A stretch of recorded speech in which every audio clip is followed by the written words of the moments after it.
Ngayon nga guys, panibang araw. Pupunta nga pala tayo ng Quezon City ngayon para sundin yung pamangkin ko. Nandito na nga pala ako sa Alabang. Tsakain na ako ng papuntang Ayala. Dito na nga pala ako sa terminal ng mga bus. Hanapin ko na nga lang pala ako saan yung pa Ayala. Lakad-lakad lang tayo ng konti para hanapin natin. Ito na nga guys, nakita ko na. Pumasok na nga pala tayo dito sa loob ng bus guys. Kasi mamaya punuan na yan. Mahirapan na tayo.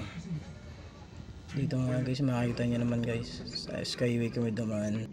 Kasi mga ilang minuto lang nasa Ayala na tayo guys.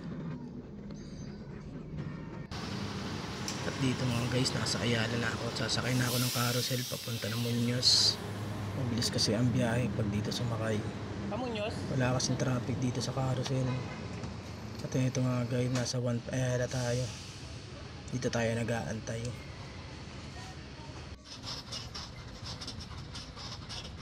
Pag sa carousel ka kasi sumakay, walang traffic. Diretso lang yan. Dito nga nagpapogi pa. Anak ng teteng. Yun na nga guys, andito na ako sa may Roosevelt sa Muñoz. Bakit na ako ng flyover?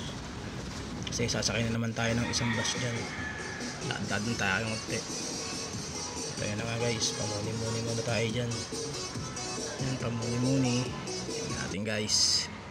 Dito nga guys, sasakay ulit tayo ng panibagong bus papuntang San Bartolome, Quezon City. Ito na nga guys, nakasakay na tayo ng bus. At dito nga guys, nakababa na tayo. Tatawid na tayo sa may STI kasi dyan papunta kay na Tita Malu. Dito nga guys, lakarin na lang natin kasi mahal ang pamasahe sa tricycle, pero okay lang naman kasi medyo malapit lang naman dito yun eh.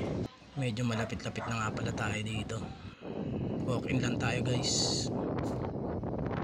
Dito nga guys, nakarating na tayo sa bayan Tita. Thank you God kasi nakarating tayo ng ayos.